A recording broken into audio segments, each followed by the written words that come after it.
The temp nurse ate alone by the vending machines every shift, hands wrapped around instant coffee that cost 40 cents, volunteering for the worst hours nobody wanted. They didn't know those hands had performed emergency procedures in combat zones under fire. They didn't know the folded flag hidden beneath her scrubs came from Bagram, from the teammate who didn't come home. And they had no idea that Commander Hayes, recovering in Bed 12 of Seattle General's ICU, was the reason she'd taken this assignment in the first place. What happened next didn't just silence the room, it revealed the truth that had been standing at the nurse's station all along. Rachel Torres arrived at Seattle General at 0500 hours, when the ICU still belonged to the night shift and the fluorescent lights buzzed like angry hornets overhead. The smell hit her first, that particular hospital blend of antiseptic and something underneath it, the metallic tang of blood and fear that never quite washes out of a building where people die. She moved through the corridors with the kind of economy of motion that comes from 18 years of training, from 247 combat operations in Helmand Province, from learning to walk quietly when walking quietly kept you alive.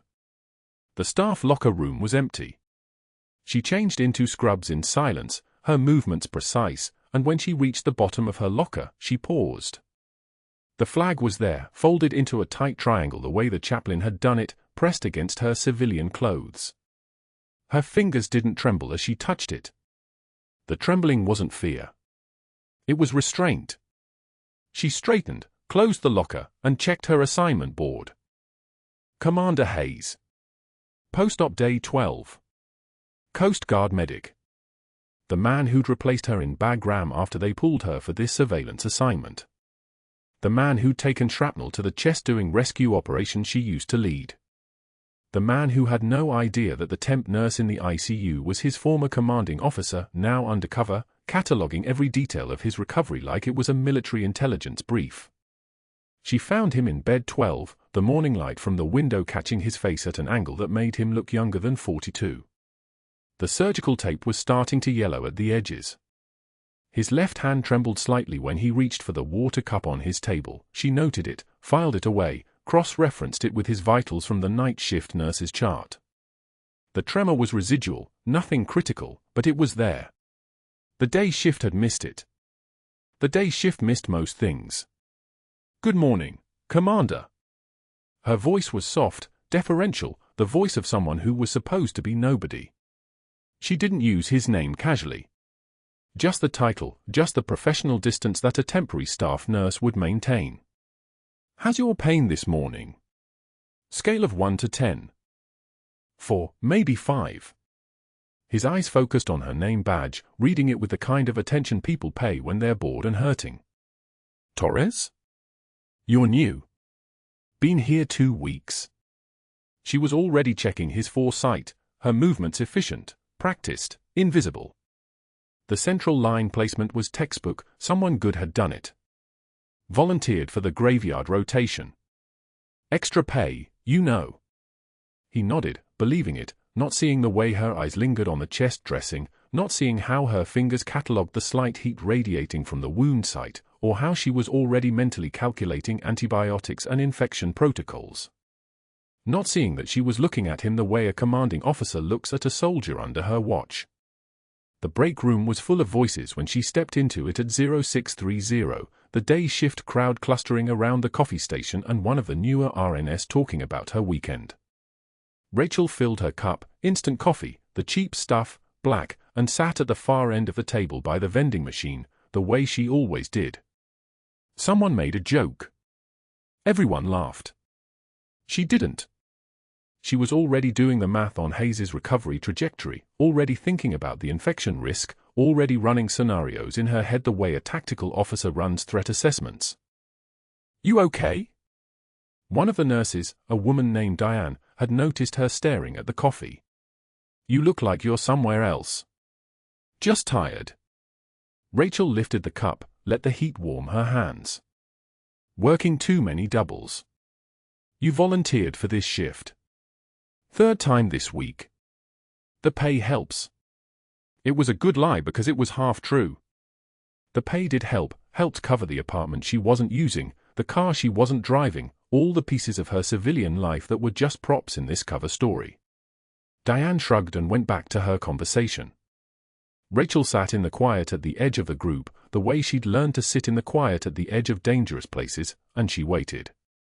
Dr. Mercer arrived at 0730 like he owned the ICU, which, in his mind, he did.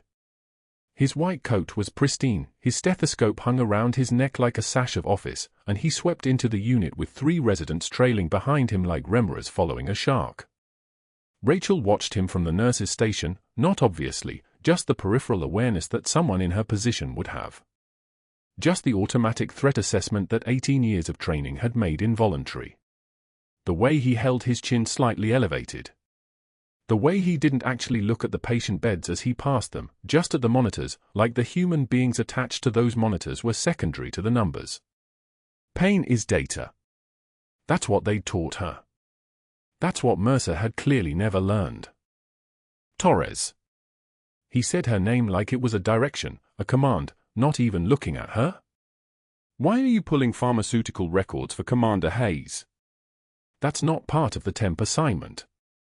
The room didn't go silent, monitors still beeped, ventilators still wheezed, the unit kept its rhythm, but something in the air changed. Rachel set down her pen. She turned to look at him, her jaw steady, her eyes level. When she spoke, her voice was still soft, still deferential, still exactly what he expected from temporary staff. His wound site was showing signs of heat this morning. Slight elevation from baseline. I wanted to cross-reference the prophylactic antibiotic dosing against his current pain profile to see if we should adjust the regimen. She paused. It's standard care assessment. It's not your job to assess. Mercer's voice carried across the station, across the ICU, designed to be heard. Your temp staff. Your job is to follow protocols, not to rewrite them. The patient is fine. His antibiotics are fine. Leave it alone. One of the residents smiled, small and cruel. The other one looked away. Rachel picked up her pen again and made a note on Hayes's chart, her handwriting precise, unhurried. The trembling wasn't fear. It was restraint, the kind that comes from understanding exactly what someone is, exactly what they're capable of, and choosing not to answer in a way that would expose things that needed to stay buried. Yes, Dr. Mercer. Just those words. Just compliance. Just the sound of someone knowing her place. He moved on to the next patient, his audience of residents reforming around him, and Rachel sat at the nurse's station with the pharmaceutical records still open on the computer in front of her. Hayes's baseline antibiotics were standard post-operative prophylaxis, third-generation cephalosporin, nothing unusual. But his wound site had genuinely shown that slight elevation of heat. Standard care meant monitoring it. Standard care meant she was right and he was wrong, and he'd just publicly shut down a clinical assessment because someone temporary had the audacity to make it. She closed the records and went back to charting, her fingers moving over the keyboard with the quiet precision of someone doing exactly what they'd been trained to do.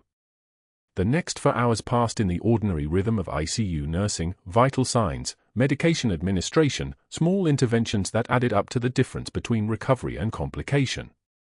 She checked on Hayes twice more, once during rounds with Mercer, who didn't acknowledge her presence, and once during the afternoon lull when she could spend a full 5 minutes assessing his wound site with the kind of attention it deserved. The heat was still there. Minimal, nothing approaching infection yet, but present. She made a note. She adjusted his positioning to optimize drainage.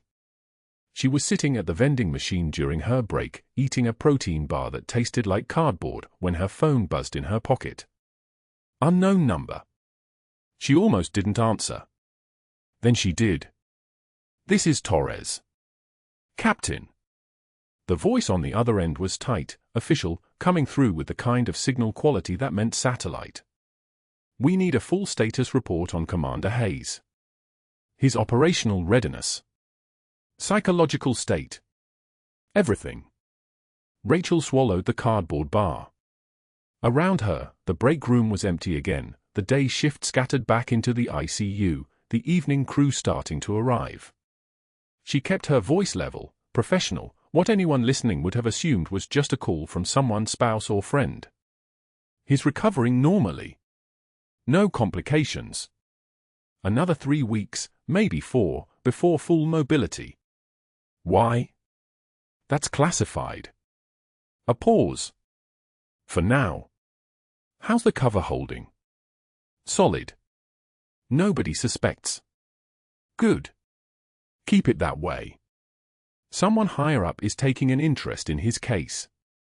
There's talk of a transfer, maybe back to Bagram to debrief. We need to know everything that happens in that hospital before it happens. The line went dead. Rachel set her phone down next to the protein bar, her hand steady on the table, and she looked out through the break room window at the ICU beyond, at the beds and monitors and people working quietly to keep other people alive. She could see Hayes from where she sat, his head turned toward the afternoon light, his eyes closed. She'd known this assignment would be difficult. She hadn't expected it to matter quite so much. The conference room at Seattle General smelled like burnt coffee and floor wax, the kind of sterile institutional air that made everything feel temporary. Rachel stood at the front of the tiered seating where 40 residents and attending physicians occupied the rows like spectators waiting for a performance. The projector hummed behind her, casting her own handwriting across the screen in oversized letters, her clinical notes questioning Dr. Mercer's antibiotic protocol for Commander Hayes. The triple coverage regimen he'd ordered cost $4,000 per day. Her notation was simple: * lab work supports de-escalation. Consider narrower spectrum alternatives. *. This is what happens, Mercer's voice carried across the room with the precision of a knife, when even temporary staff, let's call them temp Torres, shall we, decides hospital protocols are suggestions rather than requirements. He gestured at her notes like they were evidence of criminal negligence. Rachel's hands rested at her sides, perfectly still. Her jaw tightened so hard a muscle jumped near her ear, but her face remained a blank canvas, eyes fixed on the wall behind his head. 3 months of experience at Seattle General. Mercer made it sound like 3 days. He circled her documentation in red marker, each loop of the pen deliberate, theatrical. Miss Torres here believes her, 3 months on temporary assignment. Trumps infectious disease guidelines and attending physician judgment. Laughter rippled through the residents like a wave. She didn't flinch. Didn't blink. The fluorescent lights above buzzed their mechanical song, indifferent to everything happening beneath them. Perhaps Temp Torres can explain to us why she thinks a post-surgical patient with clear labs needs antibiotic de-escalation. Silence. Rachel's chest rose and fell with deliberate calm. Mercer waited, his smile widening as the seconds stretched. He wanted her to speak, wanted her to defend herself, wanted the satisfaction of dismantling whatever she said in front of this room. She gave him nothing. Not a word. Not a glance. Just stone. No? Then perhaps just nod and learn. She walked back to her seat without looking at him, her steps measured, controlled. The name card on the table read *R Torres, temp staff *, as if the designation alone was some kind of diagnosis. But that wasn't the worst part. By 12:30, Rachel was alone by the vending machines in the staff break room, eating a sandwich from her lunch bag, the same spot she occupied every day. The fluorescent lights here hummed at a different frequency, and the machines clicked and whirred like mechanical hearts. She'd been in the military long enough to understand that solitude was tactical. Keep your distance. Don't establish roots. Don't give them anything to hold on to. Mercer walked in with 2 residents trailing behind him like remoras following a shark. He saw her immediately. Of course he did. Temp Torres in her natural habitat, he announced, loud enough for the entire room to hear. His voice had that particular quality, the kind of casual cruelty reserved for people he'd already decided didn't matter. I've noticed you prefer to eat alone. Probably wise. Wouldn't want the permanent staff to think you're putting down roots. He leaned against the vending machine, blocking her sightline to nothing in particular. His presence changed the air pressure in the room the way a storm system changes before it hits.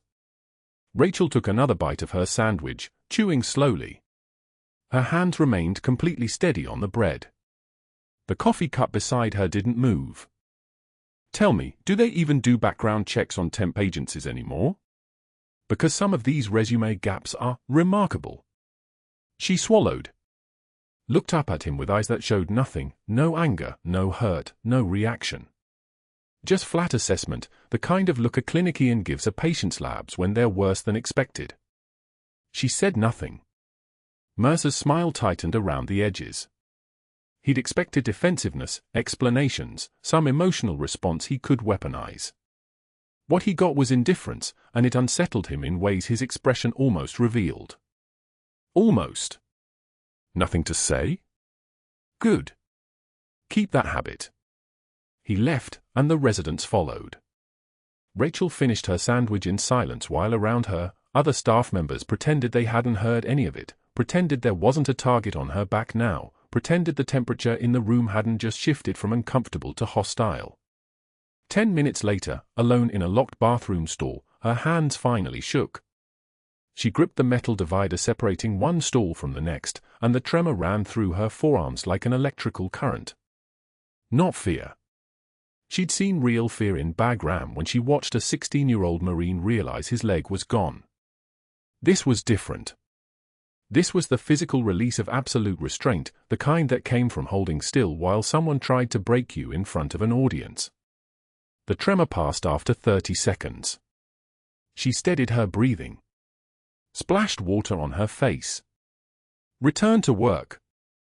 By 1600, shift change crowded the ICU nurses' station with the chaos of transition, oncoming staff pulling charts, offgoing staff giving report, Commander Hayes's monitor beeping its steady rhythm in the background like a metronome. Rachel was documenting vitals when Mercer appeared beside her, his timing too precise to be accidental. He'd been waiting for this moment. "I've been reviewing your access logs, Torres," he said, his voice low but pitched to carry to the 7 other nurses within earshot. "You've been in Commander Hayes's room more than any other patient assignment. You've requested his surgical notes, his discharge planning, even his transfer paperwork. Want to explain that?" Rachel's pen continued moving across the flow sheet in steady lines. Her handwriting didn't waver. "He's my assigned patient, Doctor. He's one of your assigned patients. This fixation is bordering on inappropriate." Mercer leaned closer, his voice dropping to that stage whisper that everyone could still hear perfectly. It was the weapon of someone who understood that public humiliation was always more effective than private confrontation. "If you keep overstepping boundaries, if you keep questioning protocols, I'm going to have to ask security to escort you out. For the safety of our patients. Do we understand each other, Temp Torres?" Rachel set down her pen with the kind of deliberate care that comes from knowing exactly how much pressure you're applying. She met his eyes for exactly 2 seconds, long enough to acknowledge him, short enough to deny him the connection he wanted. Her face was carved from stone. A year of military training, 2 combat deployments, and the discipline of someone who'd held wounded soldiers while under fire all crystallized into perfect stillness. She nodded once. Mercer walked away satisfied, and Rachel didn't move. She sat motionless at the nurses' station until her shift ended at 18:30, until the evening crew had settled into their rhythms and the hallways had shifted from the controlled chaos of day's shift to the quieter vigilance of night. Only when she was alone in the supply closet, surrounded by 4 bags and dressing kits and the smell of antiseptic, did her hands begin to shake. She gripped the metal shelving unit, her palms flat against the cold edge, breathing through her nose in measured counts. In for 4. Hold for 4. Out for 4. The breathing technique worked in the field. It worked in interrogations. It worked when you were trying not to let your hands betray what your face had learned to hide.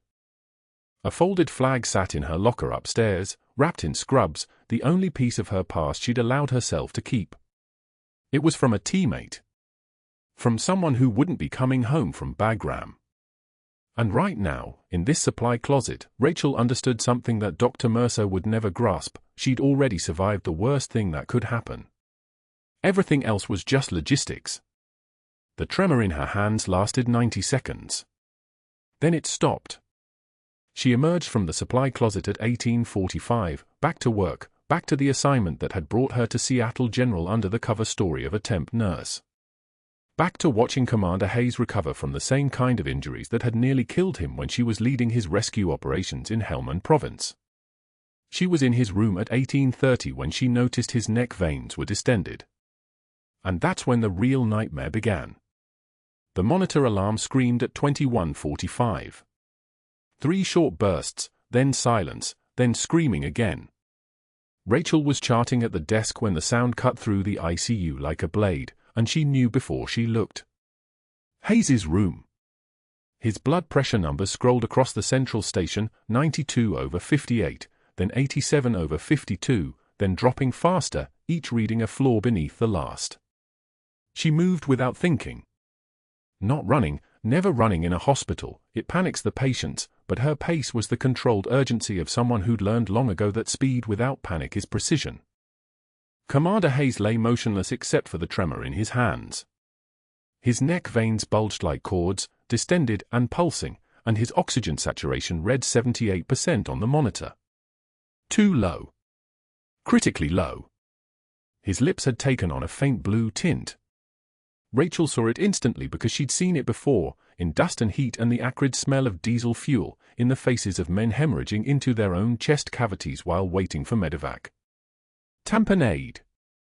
The pericardium, the fluid sac around his heart, had filled with blood, and now the swollen tissue was compressing his heart like a fist, strangling it. She placed 2 fingers on his radial artery. The pulse was thready and rapid, barely there. Paradoxical pulse.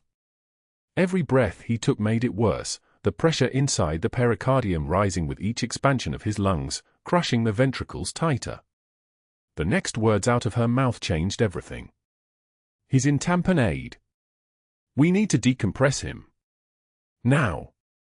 The ICU nurse at the medication cart, a woman named Sullivan who'd been kind about the vending machine comment, turned her head.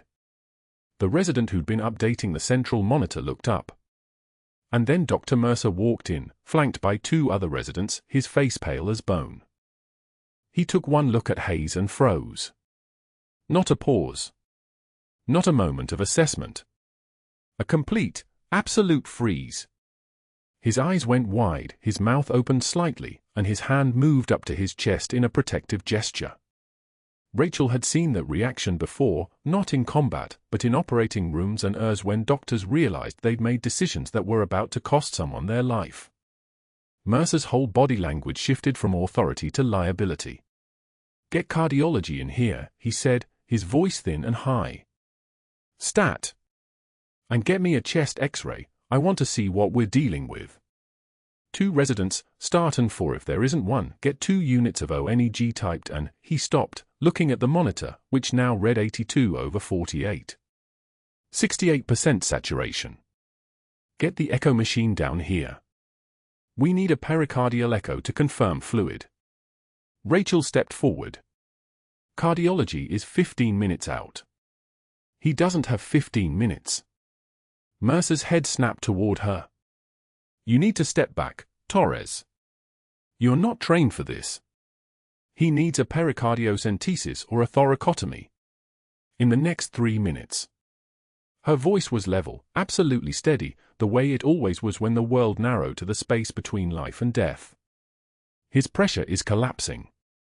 His oxygen is dropping. In 3 minutes, his heart rate will compensate to failure. I said step back. Mercer pulled his phone from his coat pocket. His hand was shaking. I'm calling the attending. We do this by protocol, not by, he gestured vaguely at her, dismissive, because in that moment he needed to believe he was still in control of something. Hayes's oxygen saturation hit 73%. The monitor began to alarm again, a different tone now, the high-pitched warning of critical desaturation. One of the residents moved toward the ventilator settings, but he moved tentatively, uncertain, looking at Mercer for direction. Mercer was still holding his phone to his ear, his voice cracking as he left a message for the cardiology attending. I have a post-op patient with signs of acute pericardial tamponade, and I'm going to need immediate bedside evaluation, okay? Call me back. I'll be waiting. He was going to wait. He was going to stand there and wait for a callback while Hayes died. Rachel moved to the crash cart. The scalpel was in the instrument tray, sterile and sharp, beside the chest tube kit. She pulled on fresh gloves with a snap that sounded like a gunshot in the sudden quiet. Sullivan saw what she was doing and her eyes widened. One of the residents opened his mouth to say something. "What the hell are you doing?" Mercer's voice rose to a near shout. He took a step toward her, phone still in his hand. Rachel didn't answer. Answers took time. She prepped Hayes's chest with betadine in 3 swift strokes, her movements economical and absolute. 5th rib, midclavicular line, the anatomy lived in her hands, carved there by the muscle memory of a dozen field saves in Kandahar and Ghazni and a forward operating base so small it didn't have a name on any official map. She could have done this in darkness. She could have done this with her eyes closed. Mercer lunged toward her, his hand reaching out to grab her wrist. "You cannot perform that procedure. You are not authorized." A man's voice, quiet and steady. "Let her work, document." It was Gabriel, the radiology security guard, the Marine who'd been watching from the doorway. He stepped sideways, positioning himself between Mercer and the crash cart, his body language suggesting without words that this was no longer a discussion. Mercer's face flushed crimson. He opened his mouth, closed it, then turned away, his phone pressed to his ear again, this time calling someone else, his voice low and urgent. Rachel made the incision. The blade cut clean through skin and fascia, muscle separating beneath her hands as if it had been waiting for her all along. Blood welled into the opening, dark and purposeful. She moved to the pericardium, that pale silvery sac that held everything Hayes needed to stay alive, and she opened it with the same decisive motion. Fluid rushed out, a liter, maybe more, the accumulated blood that had been slowly suffocating his heart. The ICU filled with the smell of iron and salt. Hayes gasped. His color flooded back in an instant, that terrible blue-gray draining from his lips like a tide going out. The monitor's alarm fell silent. His blood pressure climbed, 90/60, then 102/68, then settling into the low 110s where it should have been all along. His oxygen saturation rose in response, each breath deeper, more purposeful, the ventilator's pressure dropping as his lungs began to work in concert with his heart again. The ICU erupted in controlled motion. Sullivan moved to set up continuous monitoring. The resident who'd been standing frozen snapped into action, moving to assist with the tube placement, his hand steady now that the room had a captain again. Another nurse was already documenting everything, the precise record that would protect everyone except the one person who needed protection least. Rachel stepped back. She peeled off her gloves. There was blood on her sleeves, on her forearms, but her hands were steady as stone. She looked across the room at Dr. Mercer, who stood with his phone still pressed to his ear, his face the color of old bruises, his eyes locked on her with an expression that mixed fury with something deeper, something that looked like the knowledge that his world had just cracked open. "You just ended your career," he whispered. It wasn't the worst part. The worst part was that he was right, and they both knew it. But not his career. Not the one he meant. He left the room and Rachel heard him in the hallway, his voice rising as he called the administrator's office, then the medical director, then someone at the state board. She heard fragments: unauthorized surgical procedure, scope of practice violation, patient safety threat, mental health concerns, I'm documenting everything. His voice was shaking with rage now, but underneath the rage was the sound of someone whose primary concern was insulation, liability, the distance between himself and the consequences of his own incompetence. By 2300, an outside investigator was in the hospital reviewing Rachel's file. By midnight, Mercer had fabricated documentation, late arrivals that never happened, medication errors she'd never made, patient complaints from people who didn't exist. He'd built a narrative of dangerous negligence so complete and so false that it would have been impossible to unravel in the time anyone would bother to unravel it. By 0030, the hospital's legal department terminated her employment for gross violation of scope of practice and patient safety concerns. Security escorted her to her locker at 0045. The same locker where she'd kept the folded flag wrapped in her civilian jacket, the only piece of her past from background that she'd allowed herself to hold onto. She pulled out the cardboard box they'd given her. Someone had written her name on it, or maybe they always did, and packed her belongings with the same methodical precision she'd used to save Hayes's life. The cracked coffee mug from the staff gift exchange. The dying succulent. The flag, wrapped carefully in her jacket, the fabric so thin from handling that it was nearly transparent in places. She walked out of Seattle General at 0100. The rain hammered the parking lot like applause, cold and persistent, soaking through her scrubs as she stood at the bus stop with the cardboard box balanced on her knees. The bus was 15 minutes late. She watched the windows of the hospital glow yellow against the dark sky, watched lights moving behind them as the night shift continued, as Hayes slept off the sedation in his bed with a new scar running down his ribs, as Mercer documented his version of the truth, as the world kept turning exactly as it always had. But that wasn't the worst part. The worst part was waiting, alone in the rain, wondering if she'd thrown away everything for nothing. Dr. Mercer's face went white. Then red. His hands hung at his sides as Rachel's blade found the pericardium, as the fluid poured out like a dark secret finally exposed, as Commander Hayes's oxygen saturation climbed from 68 to 81 in the space of 6 seconds. The attending physician stood frozen near the crash cart, but Rachel moved like someone who had already survived the worst, her hands steady as surgical lasers, the muscle memory of Bagram flowing through her fingers like muscle memory taking over, and when she looked up at Mercer across the intubated body of the man she'd come to this hospital to protect, her eyes held something that made even the hardened ICU nurses step back. Composure. Absolute. Terrifying. Mercer's jaw tightened. His fists clenched. He watched, impotent, furious, watching the temp nurse he'd humiliated at grand rounds move with the precision of someone who'd held lives together in combat zones, and within the hour, his phone was already burning up with calls to board members, to allies, to anyone in his network who owed him favors or feared him enough to answer.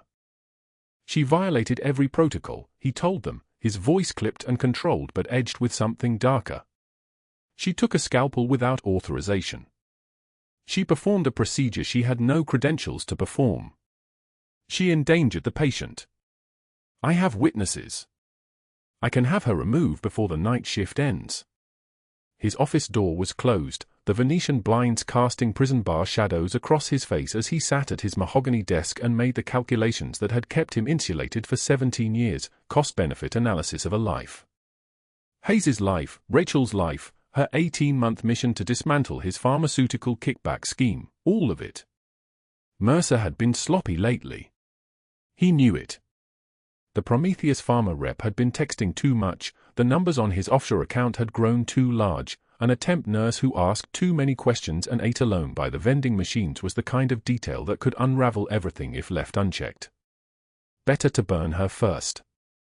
Better to paint her as reckless, unstable, dangerous. Better to make sure the narrative reached the hospital board before anyone could verify whether Hayes would have died without her intervention.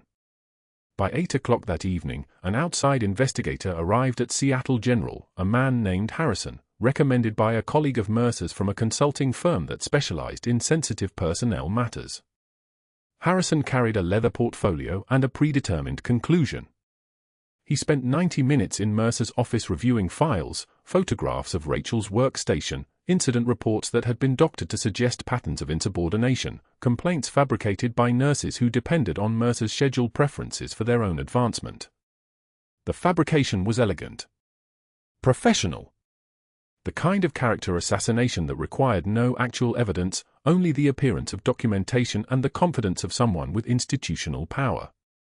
By 11:45 p.m., Rachel received a call to report to the hospital administrator's office. The fluorescent lights of the corridor hummed their mechanical song as she walked, still in her scrubs, still smelling faintly of antiseptic and Hayes's blood, her jaw tightened but her posture unchanged. She'd been fired before, or rather, she'd been exfiltrated before, pulled from operations when her cover became compromised, and this was no different except that this time, she'd broken cover deliberately. Deliberately. The word sat heavy in her chest like a stone thrown into still water. The administrator was younger than Mercer, nervous, clearly uncomfortable with what he'd been asked to do. He slid a termination letter across the desk, effective immediately, violation of hospital protocols, endangerment of patient safety, insubordination. Rachel read it without expression, her eye scanning the falsified dates and impossible claims with the detachment of someone reading someone else's biography. "Your last paycheck will be mailed," he said. "Security will escort you out."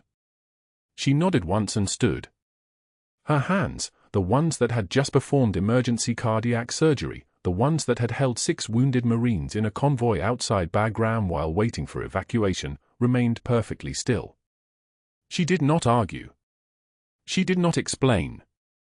She turned and walked toward the exit, and the security guard, a young man named Derek who'd worked ICU nights and had seen her save 3 patients in 6 months, looked like he wanted to say something but didn't. 3 days later, Rachel stood at a bus stop in Colorado Springs in the rain. The cardboard box balanced on her lap had been her entire life at Seattle General, a cracked mug with a coffee stain that wouldn't wash out, a dying succulent that had turned brown despite her attempts to keep it alive, and a photograph. The photograph was the only thing that mattered. It was 5 years old, water damaged from being carried in a rucksack through monsoon season in Helmand Province. In it, Corporal Gabriel Martinez grinned at the camera with the kind of smile that comes from the relief of surviving another day, his arm around her shoulders in the easy camaraderie of people who'd bled together. She'd held his hand when the tourniquet was applied too late, when the surgeon at Forward Operating Base Shank had been too afraid to operate on a Marine with that much soft tissue damage, when he'd asked her to tell his mother he thought of her. He'd been 19 years old. The rain fell harder, and the cardboard box's bottom began to soften, darkening. She didn't move. Her phone had been ringing for 3 days. 11 missed calls from her Coast Guard handler, an operations officer named Holloway, whose voice on the voicemail had shifted from confusion to concern to something that sounded like controlled fury. "Captain, we need to debrief immediately. What happened in Seattle? What compromised the operation? Call me back." She hadn't answered because she didn't know how to explain that she'd made a choice, that when Commander Hayes went into cardiogenic shock, when the tamponade was crushing his heart, when Mercer froze like he always froze in moments that required actual courage, there wasn't a decision to make. There was only the thing you did or the person you let die. She'd chosen the person who lived. She'd chosen to tell the world that Captain Rachel Torres walked the earth, that she was more than a temp nurse eating alone by vending machines, that she could hold a blade steady when it mattered. But she'd also chosen to destroy 18 months of work, to burn an operation that was supposed to dismantle a pharmaceutical fraud scheme that had cost the Department of Veterans Affairs millions and cost soldiers their lives through unnecessary interventions and delayed care. Mission failure. Cover blown. The rain tasted like copper and regret. A car pulled up beside the bus stop. Her teenage son, Marcus, sat in the driver's seat. He was 16, in the ROT program at his high school, and he'd gotten his license 6 months ago. His eyes were red when he rolled down the window. "Mom. Get in. We have to go back." "No," she said. "I'm done there." Marcus killed the engine and got out in the rain. He wasn't wearing a jacket, just his ROT uniform with the rain darkening the shoulders, and he carried something wrapped in black cloth like it was a grenade. "I went to the house. I found these in your closet. You always hide them, Mom. You've always hidden them." He thrust the package into her hands. "But you can't hide anymore. Not after what you did." Rachel felt the weight of it before her hand registered what it was: rectangular, heavy, familiar in a way that belonged to someone else. She unwrapped the cloth. The shadow box lay in her palms like a revelation. Inside, her Navy cross, the blue ribbon still perfect, the medal catching light that barely existed in the gray Colorado afternoon. Her purple heart, 2 of them, actually, the second one from the IED near Sanjin Valley. The Coast Guard Distinguished Service Medal. Her captain's insignia. Ribbons from 3 deployments. And beneath it all, a photograph of her receiving the Navy Cross from a Vice Admiral, her uniform spotless, her face composed, her eyes holding the weight of things no camera could capture. Commander Hayes woke up, Marcus said, his voice shaking. "He's asking for you." "There are people at the hospital now," Coast Guard people, Mom. Military people. They know who you are. Rachel stared at the medals she hadn't touched in 18 months, the one she'd locked away because touching them meant remembering Bagram, meant remembering Martinez's hand going cold in hers, meant remembering why she'd taken the Seattle General assignment in the first place, to do the work without the glory, to help quietly, to be nobody. But nobody doesn't save lives. Nobody doesn't perform emergency thoracotomies when attending physicians freeze. Nobody doesn't live with that kind of power and hide it. She stood. The cardboard box fell to the rain-soaked concrete. The cracked mug and dying succulent scattered, forgotten. She held the shadow box against her chest like it was a new identity being born, and she followed her son back to Seattle General through the rain. The parking lot gleamed like obsidian when they arrived. Seattle General's main entrance rose before her, lit by floods that made everything look sharper, more real than reality. Through the glass doors, she could see the lobby crowded with people, nurses she recognized, residents, security personnel, and something that made her breath catch. A wheelchair. A man in the wheelchair, flanked by 2 Coast Guard officers in dress blues, the pole beside him like a standard. Commander Hayes. She pushed through the automatic doors. The lobby went silent. Not gradually silent. Not quiet. The kind of silence that happens when a room full of people stops breathing at the same time. Hayes looked up from the wheelchair. His face was grey, his chest wrapped in surgical dressings, his eyes clear. When he saw her, his lips moved and formed a single word that carried across the dead space like a command, Valkyrie. Her combat call sign. The name only 6 people on Earth knew. The name Mercer would hear in his nightmares. A Marine veteran from radiology, Staff Sergeant Chen, somebody she'd nodded to in the halls, stepped forward holding a printed document. His voice was formal, military, the kind of voice that changes rooms. Captain Rachel Torres. United States Coast Guard. Gasps rippled through the crowd like wind through water. Mercer, standing near the elevator, became very still. His face went the color of old bone. "She's a temp nurse," he said. His voice cracked. "This is absurd. This is hospital property. Security needs to." But Chen continued reading, and his voice cut Mercer's off like a blade. Captain Torres served 3 deployments as a Coast Guard medical officer attached to Marine units in Helmand Province and Bagram, Afghanistan. Recipient of the Navy Cross for extraordinary heroism under fire. 2 Purple Hearts. Coast Guard Distinguished Service Medal. A nurse Rachel had worked with began crying. Another pulled out a phone, hand shaking, already searching the name. For conspicuous gallantry, Chen read from the citation, on November 3, 2021, when Captain Torres, under heavy enemy fire, performed field surgery on 6 critically wounded Marines, refusing evacuation despite sustaining shrapnel wounds herself, maintaining medical operations for 11 hours until air support arrived. The crowd had grown. People were coming from other departments, drawn by the commotion like metal to magnets. Mercer shoved forward. "This is hospital property. I'm calling security. Everyone needs to disperse now." But the hospital IT administrator, Jake Williams, a former Army medic who worked nights in the network center, stepped beside Chen and held up a tablet. "Before you do that, Dr. Mercer, you should know I've sent every frame of ICU security footage from the last 6 months to the State Medical Board, including footage of you deleting medication records, altering Commander Hayes' pharmaceutical logs, meeting with the Prometheus Pharma sales rep to discuss per prescription kickback rates." The color didn't drain from Mercer's face. It collapsed. Like a building imploding on itself. A Coast Guard lieutenant commander addressed the crowd. Captain Torres was placed at Seattle General on an undercover joint operation between Coast Guard Criminal Investigations and the FBI to investigate Medicare fraud, pharmaceutical kickbacks, and unnecessary antibiotic prescriptions that cost the VA system $17 million last year alone. Dr. Mercer was the primary subject. Marcus stepped forward, holding up the photograph from the shadow box, his voice shaking but clear. "My mom saved Commander Hayes the way she saved 6 Marines in Bagram. But the 7th Marine, Corporal Martinez, died because the surgeon was too scared to operate. She's lived with that for 3 years. She wasn't going to let it happen again. Hay spoke from the wheelchair, his voice weak but solid. They called her Valkyrie because she decided who lived and who died on that battlefield. She never lost a patient once she got her hands on them.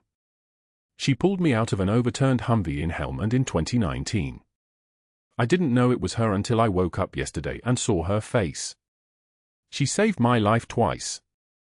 The hospital board chairman, who'd arrived sometime during the commotion, a woman named Dr. Sarah Chen, no relation to the Marine, stepped forward and addressed Mercer directly. Your medical license is suspended effective immediately, pending criminal investigation by the State Medical Board and federal prosecutors. Captain Torres is reinstated with full back pay, benefits, and this institution's formal apology. The crowd erupted. Nurses were hugging. Residents were applauding. Someone started a slow clap that built like thunder rolling in from a distance that was finally getting close enough to matter. The applause built like summer thunder rolling across open water, the kind that gets louder before it breaks. Rachel stood motionless, her uniform crisp against her skin, the fabric still new enough to feel like armor. The folded flag from Bagram hung in a shadow box on the wall behind her, no longer hidden in a locker wrapped in scrubs, no longer a secret. After 6 months of invisibility, her call sign echoed through Seattle General's corridors like a name spoken at a funeral service, speaking someone back into existence. Marcus had appeared at that rain-soaked bus stop 3 days earlier, thrusting a shadow box into her hands with the urgency of someone delivering classified orders. Inside, her Navy Cross. Her Commendation Medal. 2 Purple Hearts stacked like playing cards. Her Combat Action Ribbon. The Distinguished Service Medal. A Marine Corps Achievement Medal she'd almost forgotten she'd earned. He'd stolen photographs from her storage unit, from boxes she'd sealed away the morning she enlisted, and mounted them behind tempered glass. "Mom, they need to see these," he'd said, and she'd held that box like it contained the bones of her former self. Commander Hayes appeared in a wheelchair at the edge of the crowd, flanked by 2 nurses and a physical therapist who'd wheeled him down from the cardiac recovery unit against protocol. His chest rose and fell with the measured breathing of someone still learning to trust his own lungs. When his eyes found hers across the sea of hospital staff, he didn't smile. His jaw clenched. His hand came to his chest, right over his heart, and he whispered one word that made the room contract: Valkyrie. The call sign hung in the air like a ghost taking human form. Nobody in this hospital knew that name. Nobody knew the woman who'd earned it in Helmand Province, leading rescue operations through fire, whose hands had held the dying so many times that she'd stopped counting. The residents stared. The attending physicians exchanged glances. Chen from radiology's mouth opened slightly, like he was beginning to understand something that had been hidden in plain sight for 6 months. A Marine veteran in radiology scrubs, Jake Williams, the IT administrator who'd been Army medic before he got his degree, stepped forward from the crowd with a single sheet of paper in his hands. His voice carried the weight of ceremony, the kind of tone reserved for flag foldings and memorial services. Captain Rachel Torres, United States Coast Guard, Navigation and Vessel Inspection Command. For extraordinary heroism and devotion to duty in combat operations, Helmand Province, Afghanistan, 2019. Under direct enemy fire, Captain Torres orchestrated the evacuation of 14 wounded personnel from a forward operating base surrounded by hostile forces. Despite sustaining shrapnel wounds to her lower left leg, she refused medical evacuation and continued command operations for 8 additional hours until all personnel were secure. Her leadership prevented an estimated 42 combat deaths and resulted in the successful recovery of 3 downed pilots. By her courage, quick thinking, and unwavering commitment to her personnel, Captain Torres reflected great credit upon herself and the United States Armed Forces. For this action, she is hereby awarded the Navy Cross, the second highest military decoration available. The room went dead silent. Someone's badge clattered against the tile floor. A monitor beat somewhere distant, a sound that had become the hospital's heartbeat, but it seemed impossibly far away now. Dr. Mercer shoved through the crowd like a man drowning in air he couldn't breathe. His face had gone past red, it was the color of a heart attack, that particular shade of purple-gray that preceded collapse. "This is hospital property," he shouted, his voice cracking on the last syllable. "This is an active medical facility. Everyone needs to disperse. Now. This is not authorized. This is a HIPAA violation. I'm calling security." Rachel didn't move. Her uniform stayed perfect. Her posture remained at parade rest, feet shoulder-width apart, hands relaxed at her sides. She looked at him the way a lighthouse looks at a storm, unmoved, eternal, certain of what was coming next. That was when Jake Williams stepped forward a second time, holding his phone like evidence at a trial. "Dr. Mercer, I'm the hospital's IT administrator. I've been analyzing the security footage you ordered deleted from June through September. All of it. Every frame."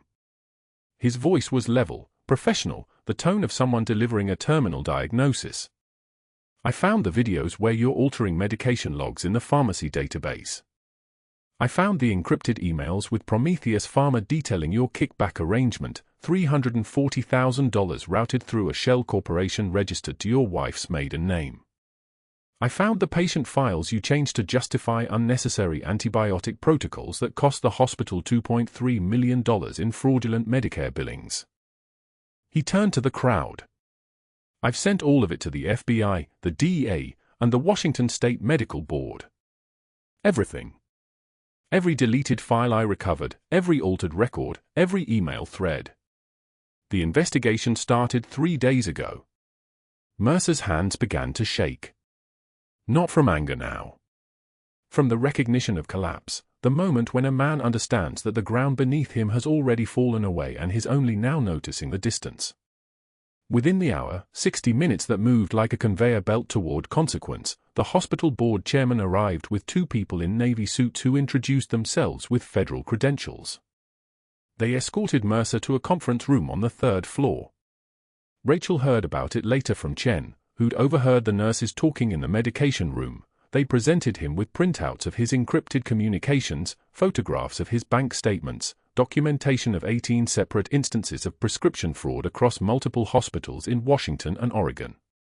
Mercer tried to claim Rachel had contaminated the investigation, that her unauthorized thoracotomy invalidated everything. The lead FBI agent had cut him off mid-sentence. "Captain Torres's mission was to document your fraud scheme. She succeeded. Her medical intervention on Commander Hayes is a separate matter, and every physician we've consulted says she saved his life using appropriate combat medical protocols. You were in charge of that patient. You froze. She acted. That's not contamination.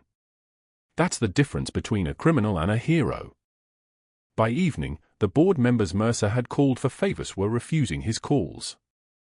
Prometheus Pharma issued a public statement denying any inappropriate relationship and produced emails showing he'd initiated the kickback arrangement, not them. His attorney arrived and advised him to cooperate fully. The medical board investigator informed him that 17 other hospitals were reviewing his prescription patterns and patient outcomes. His hospital ID was confiscated. His computer access was locked. By 21:30 hours, he left Seattle General through the service entrance carrying a cardboard box, his wife driving because his hands were shaking too badly. 6 months later, the legal proceedings had ground toward their inevitable conclusion. Mercer pleaded guilty to Medicare fraud. His medical license was revoked. Permanent revocation, not suspension, not review, not the possibility of reinstatement. He lost his house, his savings, his reputation. The only employment he could find was teaching CPR certification courses at a community college in Colorado Springs for $15 per hour, standing in front of bored teenagers who had no idea who he used to be, correcting their hand placement on a plastic dummy's chest while his own chest carried the weight of everything he'd destroyed. Rachel stood now in Commander Hayes' private suite on the VIP floor, wearing her Coast Guard captain's uniform, the medals displayed on her chest like a language most people couldn't read. Hayes was recovering ahead of schedule, his color returned, his breathing steady. The folded flag from Bagram was mounted in a shadow box on the wall, the flag that had draped Corporal Martinez's casket, the flag that Rachel had carried through 6 months of invisibility, finally unfurled and displayed where it belonged. A 2-star Coast Guard Admiral entered the room and executed a formal salute. "Captain Torres, your investigation resulted in 18 indictments, the recovery of $23 million in fraudulent Medicare billings, and the exposure of kickback schemes at 11 hospitals across 4 states. You sacrificed your cover to save Commander Hayes' life, demonstrating the core values of our service: honor, respect, and devotion to duty."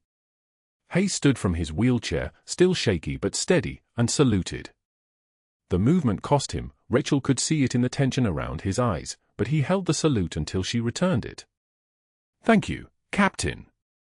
For Helmand. For here. For not hesitating when it mattered." Rachel's composure didn't crack. Her face remained steady as bedrock. But when the Admiral asked what came next, when he asked if she'd be returning to active duty or pursuing other opportunities, she looked at the flag on the wall, at Martinez's photograph beside it, and then at her son standing in his rocked dress uniform, and she allowed herself one small breath. "I'm staying at Seattle, General," she said.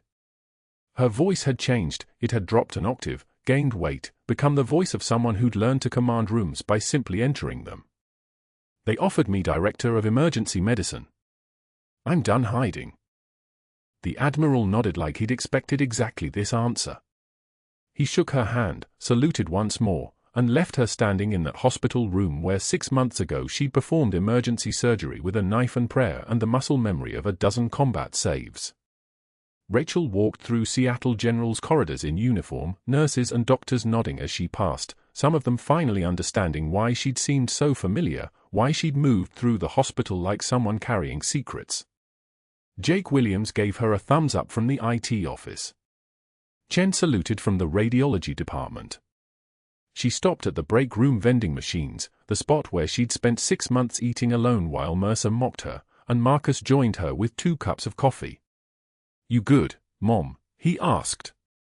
She sipped the coffee, looked through the window at the ICU where she'd spent those months invisible and silent, where she'd held her composure while a man tried to break her, where she'd discovered that the quietest strength is sometimes the strongest kind. When she answered, her voice carried the certainty of someone who'd finally stopped pretending to be small. "Yeah. I'm good. Like and subscribe if you appreciate hardworking people who don't get the credit they deserve. Comment and tell us what you did for a living, or what you do now. Let's get into it."